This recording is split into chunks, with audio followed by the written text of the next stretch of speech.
Assalamualaikum warahmatullahi wabarakatuh. Selamat siang, anak-anak. Waalaikumsalam Waalaikumsalam warahmatullahi wabarakatuh.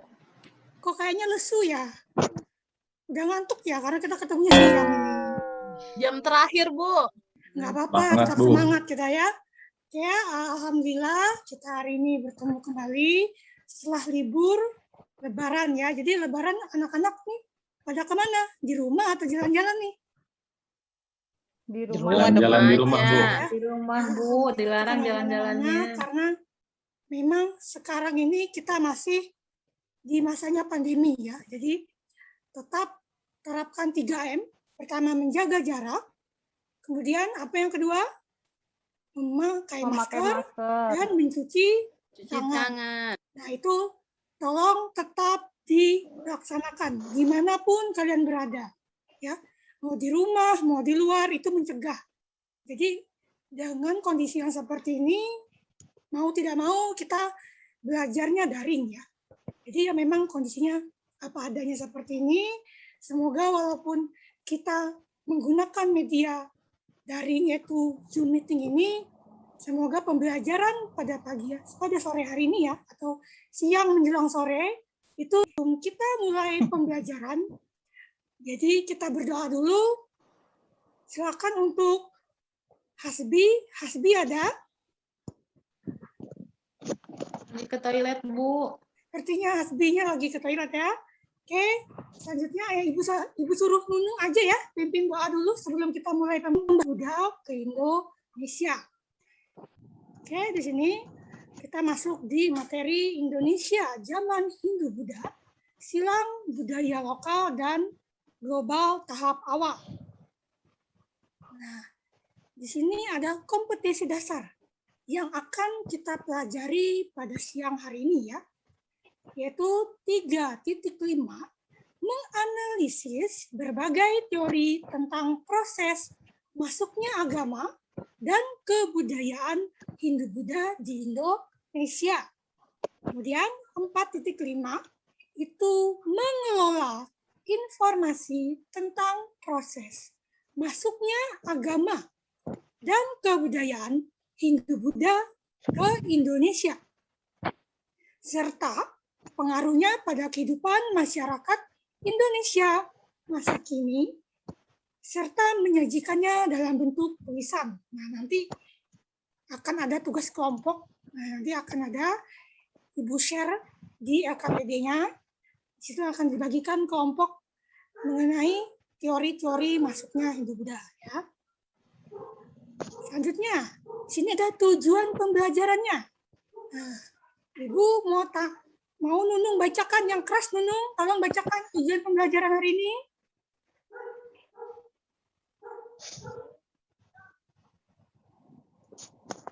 Saya aja lah, Bu. Nggak ada Nunung, Bu. Ya, siapa yang mau? Saya, Bu.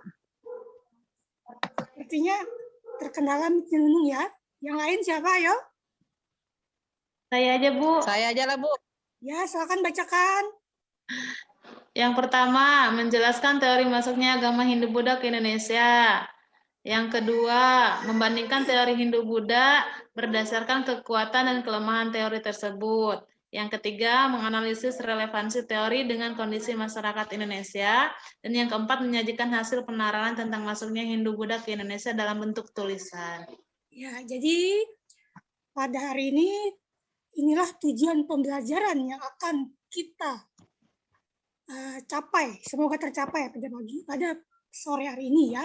Karena udah menjelang sore waktunya. Oke, jadi kita masuk di slide selanjutnya, yaitu mengenal dulu sejarah agama Hindu ya. Jadi agama Hindu-Buddha itu awalnya berasal dari India, bukan berasal dari Indonesia. Jadi diawali dengan kedatangan bangsa Arya melalui celah Khyber pada 2000 sampai 1500 sebelum Masehi, yang membuat suku bangsa Dravida, yaitu penduduk asli daerah tersebut, terdesak. Jadi agama Hindu ini merupakan agama yang kebudayaannya terlahir sangat lama.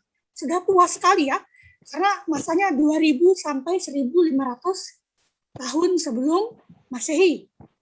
Kemudian pertemuan kebudayaan antara kebudayaan bangsa Dravida dan bangsa Arya telah melahirkan, ya. Nah, di sini masih sejarah agama Hindunya.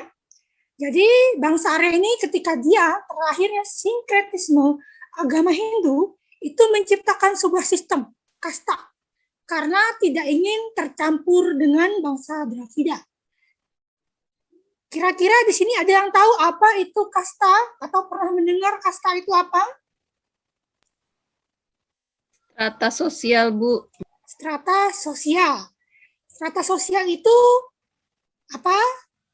Kelas sosial, Bu. Ya, jadi kelas sosial, pembagian manusia berdasarkan status sosialnya. Nah, nanti di teorinya akan ada kasta-kasta yang dibagi pada kebudayaan agama Hindu ini, ya. Selanjutnya, ada lagi agama Buddha. Jadi selain agama Hindu, itu agama Buddha juga masuk bersamaan dengan agama Hindu. Nah, agama Buddha ini itu lahir karena protes dari mereka yang merasa statusnya rendah. Di agama Buddha itu tidak ada pembagian kasta. Manusia di mata Tuhan itu sama, seperti itu maksudnya, ya. Nah, jadi yang menyebarkan agama Buddha ini adalah Pangeran Siddhartha, putra Raja Sodadana dari Kerajaan Asoka di Kapilavastu. Jadi agama ini pun lahir di India, ya, dan kemudian juga berbarengan masuk ke Indonesia. Oke, slide selanjutnya. Nah, kita masuk ke teorinya. Teori-teori masuknya Hindu-Buddha ke Indonesia. Di sini ada 5 teori, ya. Pertama, teori Brahmana. Kedua, teori Ksatria. Ketiga, itu ada teori Waisya. Keempat, teori arus balik. Dan yang terakhir, teori Sudra. Nah, apa maksudnya teori-teori ini? Nah, ini akan Ibu jelaskan.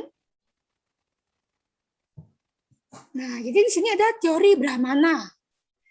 Menurut J.C. Van Lier, bahwa para Brahmana yang datang dari India ini, dia diundang oleh pemimpin suku dalam rangka melegitimasi kekuasaan. Kemudian, teori Ksatria. Menurut F.D. Kabach ini, para prajurit yang kalah atau jenuh menghadapi perang kemudian meninggalkan India. Nah, di sanalah kemudian mereka sampai ke wilayah Indonesia dan mulai menyebarkan agama Hindu. Kemudian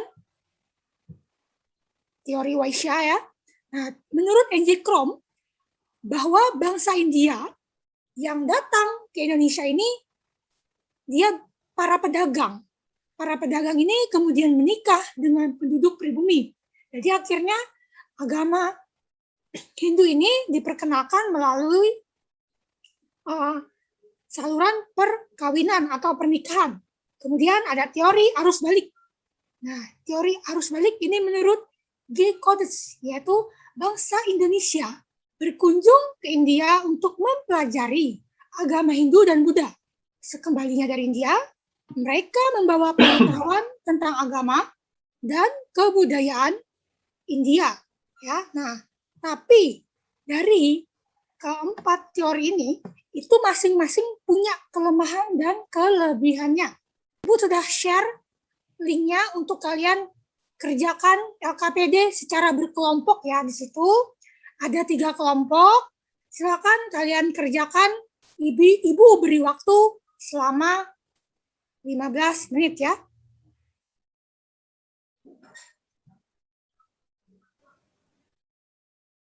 Oke, waktunya udah habis, ya. Baik, Ibu akan, maaf, bukan 3 orang, 3 kelompok. Ternyata baru ada 2 kelompok yang mengerjakan, ya. Pertama, kelompok 1, ada Hesti, Hasbi, dan Fitrianti, yaitu di mana tugasnya membandingkan teori-teori masuknya Hindu-Buddha. Jadi silakan kelompok 1, siapa yang mau membacakan perwakilan dari kelompok 1? Saya, Bu. Ya, silakan dibacakan. Ya, jadi dari diskusi kami yang tugasnya itu membandingkan teori-teori masuknya Hindu-Buddha.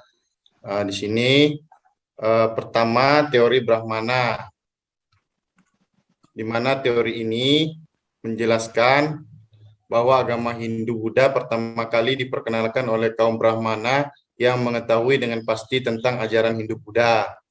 2, teori Ksatria, di mana teori ini menjelaskan bahwa para prajurit yang kalah dalam peperangan menyebarkan agama Hindu-Buddha.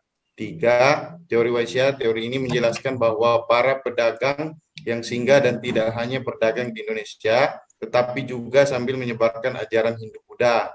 4, teori Sutra, menjelaskan bahwa rakyat jelata atau budak atau kaum kelas Sudra atau kelas bawah yang berpindah ke Indonesia untuk merubah nasib dan kelas mereka sambil menyebarkan agama Hindu-Buddha di Indonesia. 5, teori arus balik menjelaskan bahwa orang Indonesia sendiri yang belajar ke India dan setelah belajar di India mereka pulang kembali ke Indonesia dan menyebarkan agama Hindu-Buddha di Indonesia. Ya, jadi itu Bu pemaparan dari kelompok kami. Terima kasih Bu. Ya, terima kasih pemaparan dari kelompok 1. Alhamdulillah sepertinya sudah paham ya. Diambil garis besarnya, bisa membandingkan teori-teori masuknya Hindu-Buddha ke Indonesia. Jadi dari pembelajaran pada sore hari ini, kira-kira di antara kalian semua nih, ada yang bisa menarik kesimpulan tidak dari pembelajaran kita pada hari ini? Satu orang? Siapa yang mau menarik kesimpulannya? Saya, Bu. Ya, silakan. Oke, saya ya, Bu. Ya, Nunu. Oke. Kesimpulannya tadi dari awal sampai akhir kita bisa belajar tentang teori-teori masuknya Hindu-Buddha di Indonesia. Dan juga kelebihan dan kelemahannya gitu. Dari teori-teori yang sudah disampaikan. Seperti itu, Bu. Ya, alhamdulillah berarti sudah cukup memahami, sangat jelas sekali, sudah bisa membandingkan teori mana yang kira-kira menurut kalian relevan, tapi masing-masing teori itu semua punya kelemahan dan kelebihannya. Nah, kesimpulan akhirnya,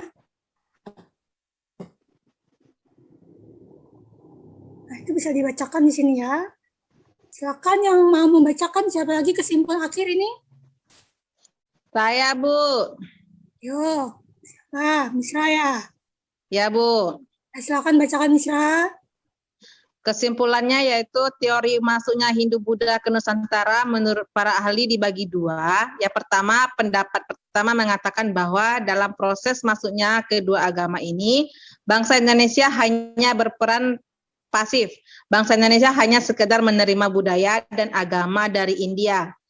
Ada 3 teori yang menyokong pendapat ini, yaitu teori Brahmana, teori Waisya, dan teori Ksatria. Yang kedua, itu pendapat kedua menyebutkan bahwa bangsa Indonesia juga berperan aktif dalam proses penerimaan agama dan kebudayaan Hindu-Buddha. Teori yang menyokongnya yaitu teori arus balik, yaitu teori Sudra. Itu aja, Bu. Ya, terima kasih Misra telah membacakan kesimpulan kita pada sore hari ini ya. Baik, pembelajaran pada sore hari ini telah selesai kita laksanakan. Alhamdulillah semuanya sudah paham, sudah mengerti, sudah ada tadi dibuat kelompok untuk menyajikan hasil analisis mengenai teori-teori tersebut. Nah, jadi Ibu ingatkan lagi nanti di akhir pembelajaran itu Ibu akan sharekan link melalui Google Form yang akan Ibu share di Google Classroom. Kamu kerjakan nanti setelah pembelajaran ini berakhir. Itu evaluasi untuk menilai atau mengukur sampai kemana pengetahuan kalian setelah mempelajari materi pada hari ini ya. Jadi nanti ada waktunya kapan habis, jadi jangan dibiarkan nanti aja dikerjakan, buka LKPD-nya di situ, ada evaluasinya karena ada batas waktu pengerjaannya ya. Kita akhiri pertemuan pada hari ini. Assalamualaikum warahmatullahi wabarakatuh. Selamat sore. Sore, Bu. Waalaikumsalam.